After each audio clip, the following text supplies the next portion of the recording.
E aí vocês podem me perguntar, eu posso, se eu fizer atividade física pela manhã, tá? Eu posso fazer de alguma forma para ter o mesmo desempenho que eu teria na atividade física feita à tarde, né? Esse trabalhinho, né, que já saiu há algum tempo, ele compara, né, diferentes exercícios físicos, aqui eu estou pensando velocidade são exercícios feitos com de forma controlada, né? Então tem um agachamento, tem um supino, né? E o que eles fizeram de comparação e por que foi interessante? O indivíduo faz o exercício pela manhã ou faz à tarde, né? Então ele faz pela manhã sem nada, sem nenhum suplemento, e ele faz à tarde, né? Ou com um placebo, né? Ou depois de ingerir 3 miligramas por quilo de peso de cafeína, o que é basicamente equivalente a 2 cafés expressos, né? E o que a gente tem aqui, né? Que a ingestão dessa cafeína, né? Ela é feita aqui pela manhã, que a gente está vendo a barrinha vermelha, né? Ela faz com que o desempenho, em termos de velocidade só, né?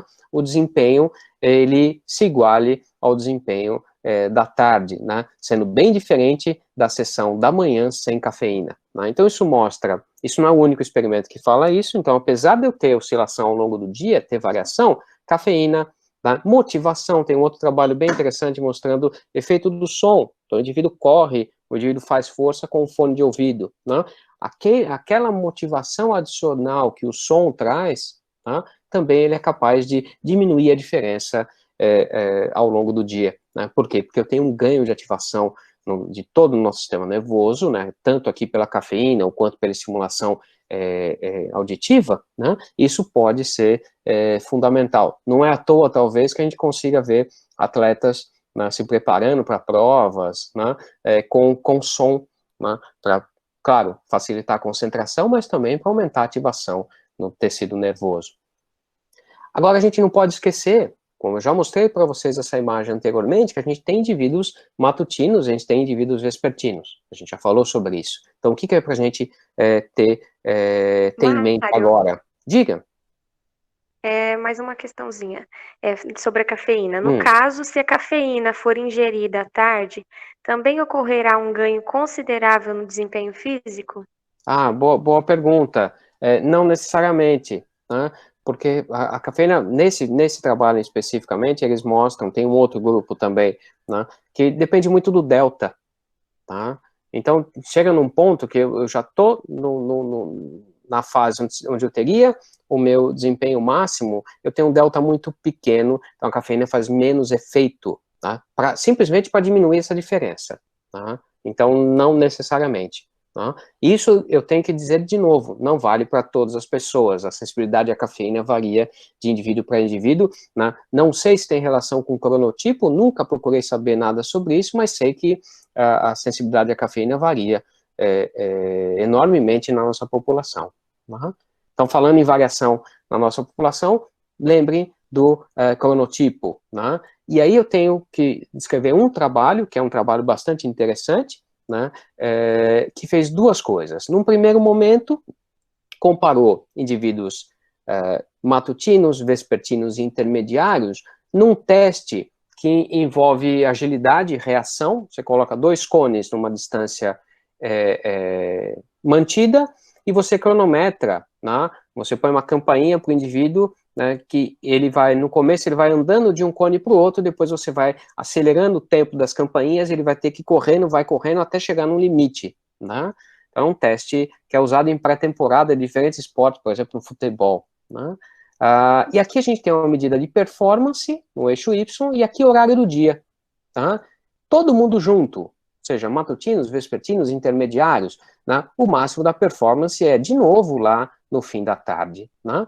Agora, conforme eu vou avançando, aqui eu tenho só, né, indivíduos matutinos. Vejam, indivíduos matutinos, isoladamente, tem um pico mais cedo. Né? Vejam aqui, 1 da tarde, né? Indivíduos intermediários, né? Vão ter um pico um pouquinho mais tarde, muito próximo da curva de todo mundo. Por que próximo da curva de todo mundo? Né? Porque a proporção de intermediários é maior, né? E é para se considerar que se eu juntar todo mundo, eu tenho uma curva que vai representar melhor os intermediários. E aqui é o gráfico mais interessante, são os vespertinos. Né? Onde é que está o pico, né, de performance nessa atividade para o vespertino? Está bem à noite. Né? Isso acontece também para o desempenho cognitivo, como a gente já conversou. Né? Aí vocês podem me perguntar, mas 7 horas da manhã para o matutino não é a mesma coisa que 7 horas da manhã para um vespertino, assim como 22 horas e 22 horas. Né? E eu sou obrigado a concordar. E aí o que eles fizeram numa segunda etapa? Né? Eles acordaram todo mundo, cada um no seu horário. Então, o que está chamado aqui de zero, então aqui é o tempo a partir do despertar. O que está chamado de zero é o zero individual para cada sujeito, vespertino, matutino e intermediário. E aí essas curvas que a gente está vendo aqui, que são muito parecidas com as curvas que a gente acabou de ver anteriormente, mostram que, né, não importa exatamente tanto o horário, né, mas tanto para considerar o horário do relógio quanto o tempo de despertar, né, o vespertino, né, ele vai ter mais ele vai ter pico de desempenho mais tarde, né, quando considerado o tempo de despertar, ou seja, o pico do vespertino está lá 12 horas depois de acordar, enquanto do matutino está em torno de 4 a 6 horas depois de acordar. Né? É um trabalho elegante, né, que é utilizado como exemplo sempre para a gente demonstrar o quanto varia, né, de acordo com o cronotipo, a modulação diária ou diurna do desempenho físico. Né? E para fechar, vejam que isso também vale, né, quando a gente considera indivíduos de diferentes idades. Né? O que a gente tem aqui, né, na curva amarela são indivíduos idosos, e o que a gente vê na curva cinza, de bolinhas abertas, são indivíduos jovens. Né? O pico, né, de desempenho do idoso, ele é antecipado com relação ao pico de desempenho do jovem. Né? Então, a gente tem isso tanto, conforme a gente vê aqui, pela própria curva da temperatura, tanto quanto quando eu testo, de fato, o desempenho no idoso. Né? E, para finalizar, um resumo dos diferentes fatores, né? Vejam que eu tenho o desempenho físico, não pensem exatamente em esporte, pensem em desempenho de qualquer atividade física, né? Depende de fatores externos, né? Depende de fatores endógenos, entre eles, né, os nossos ritmos biológicos, né? E depende de fatores que ele está chamando aqui de estilos de vida, né? Que são o tempo de acordado, a perda de sono crônica ou aguda, ou seja, a privação de sono, e o horário de treino batendo com o horário de competição, a especificidade de horário, que é uma outra variável também que a cronobiologia pode atuar, né, que é definir, né, o horário de treino com base no horário de competição. Né? O indivíduo tende a ter melhor desempenho quando ele treina no mesmo horário que ele compete. Né? E isso, por sua vez, pode suplantar a diferença individual ou suplantar a diferença de acordo com o cronotipo. Né? E a título de exemplo, né, esse trabalho, por exemplo, ele traz uma outra leitura. Uma vez que a gente perturba o nosso sistema de temporização, né, qual que é o prejuízo? Existe prejuízo para a performance? Tem uma série de 2 trabalhos, né, que estudaram na Liga Profissional Americana de Basquete e na Liga Profissional Americana de futebol, de futebol americano. Né? Como esses atletas eles viajam para competir, isso acontece com qualquer esporte em países grandes, como aqui, como no Brasil também, né? Eles podem atravessar fusos horários diferentes, né? E atravessando fusos horários diferentes, eles estão indo jogar ou voltando no jogo, né? E experimentando o jet lag clássico. Será que esse jet lag causa um desalinhamento suficiente para atrapalhar a performance? Né? Aqui a gente tem da NFL, da Liga de Futebol Americano profissional, né?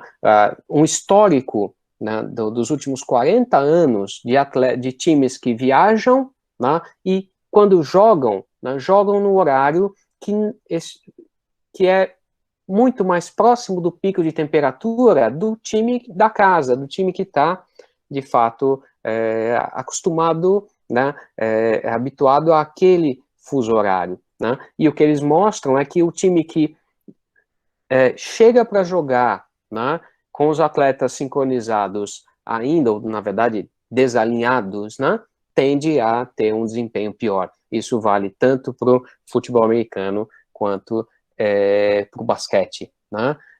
Esse é um trabalho clássico mostrando exatamente isso. Quanto tempo demora? Isso é um exercício de força de perna, horário do dia. Quanto tempo demora para o indivíduo reassumir aquela expectativa normal de desempenho no fim da tarde?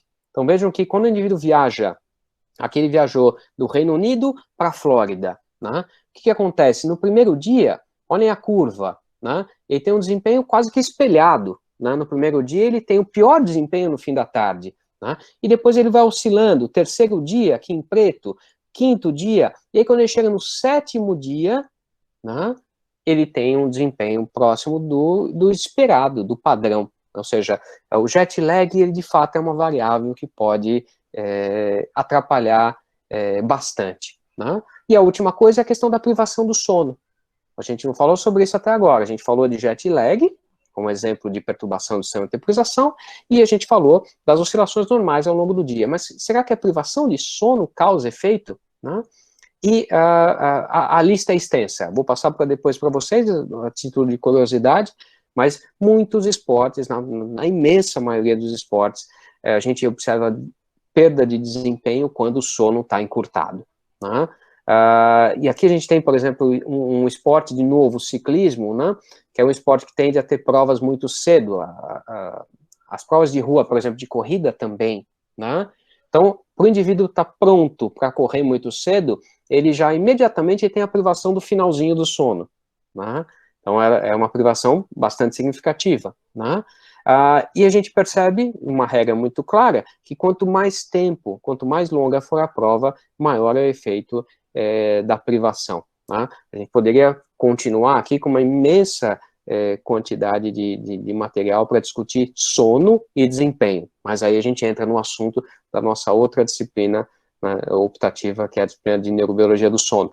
Mas guardem isso, é importante a gente entender que eu posso ter efeito isolado da privação de sono, mesmo mantendo a arquitetura do nosso sistema de temporização preservada, né? Então, é uma variável também que a gente tem que levar em consideração, é bastante importante, né?